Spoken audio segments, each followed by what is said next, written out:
हाय बच्चों, good morning.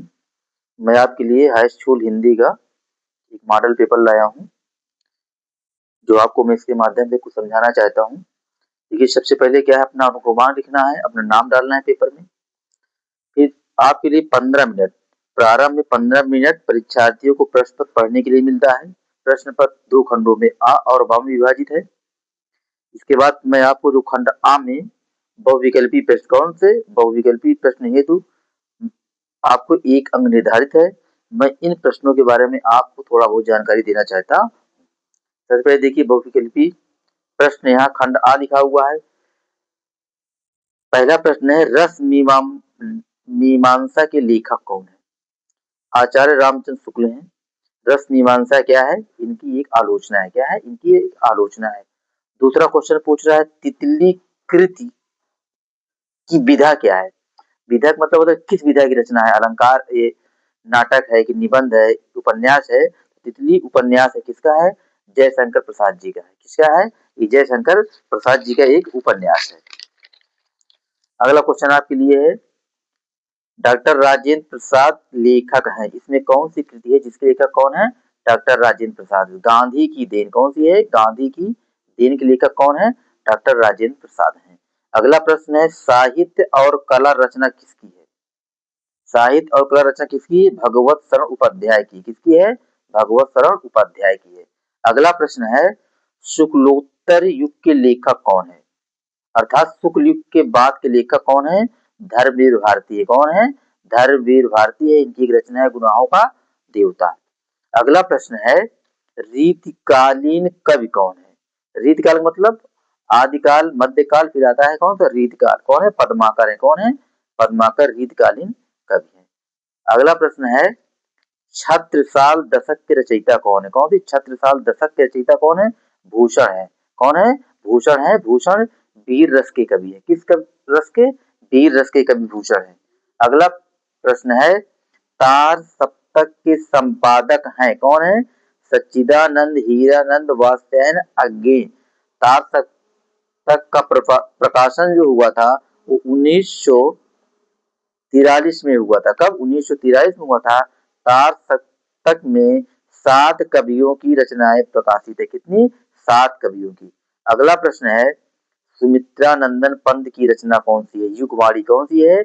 Yugvani की रचना है। और इनकी रचना कौन है? ग्राम्य भी इनकी रचना है। अगला प्रश्न है, स्मित की रेखाएं साहित्य की विधा, किस विधा की रचना है? कौन? स्मित की रेखाएं। ये संस्मरण है। किसका? ये महादेवी वर्मा जी का है। किसका है? महादेवी वर्मा जी का ये एक संस्मरण है। अगला प्रश्न है, करुण रस का स्थायी भाव क्या है? तो करुण रस का स्थायी भाव क्या है? शोक है। क्या है? शोक है। तो जो रस जो होता है, रस सिद्धांत के प्रवर्तक कौन माने जाते हैं? भरत मुनि। कौन माने जाते हैं? भरत मुनि माने जाते हैं। भरत मुनि ने अपनी एक कृति है, उसका क्या नाम है? नाट्य शास्त्र। क्या नाम है? नाट्य शास्त्र में 8 रसों को उल्लेख किया। कितने? 8 रसों का उल्लेख किया है। अगला प्रश्न है, पीपर पात सरिस मंडूला, इस पंक्ति में कौन सा अलंकार है? तो यहाँ क्या लिखा हुआ है? सरिस लिखा हुआ है। यहाँ पीपर और मन दोनों में तुलना की जा रही है, अर्थात यहाँ पे कौन सा? उपमा अलंकार है। कौन सा? उपमा अलंकार है। अगला प्रश्न है, सुनि केवट की बैन प्रेम लपेटे अटपटे, बिसरे करुणा एन चितई जानकी लघुतम। इस पंक्ति में आपको छंद बताना है। इसमें सोठा छंद है। सोठा छंद क्या है? अर्धमात्रिक छंद है। और इसके पहले और तीसरे चरण में 11-11 मात्राएं होती हैं। पहले और तीसरे चरण को विषम चरण भी कहा जाता है।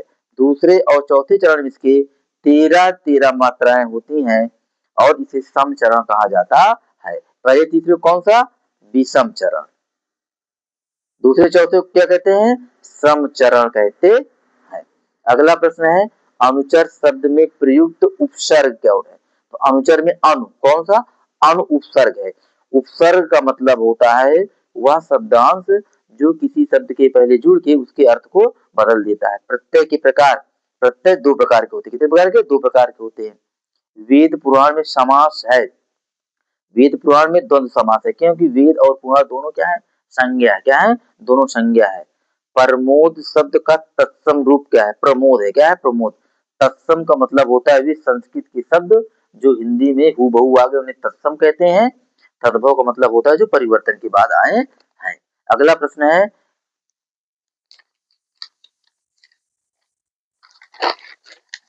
अगला प्रश्न है इत्यादि में संधि। इत्यादि में संधि कौन सी? यण संधि। कौन संधि है?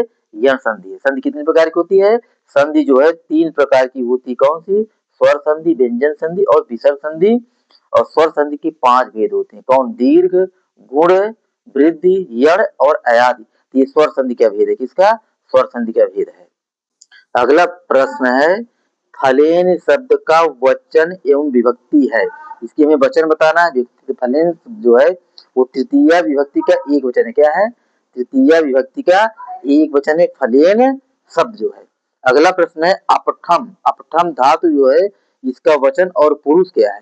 तो अपठम धातु जो है ये उत्तम पुरुष का एक वचन। क्या है? उत्तम पुरुष का ये एक वचन है। ये आपके 20 प्रश्न जो है ये हल हो गए।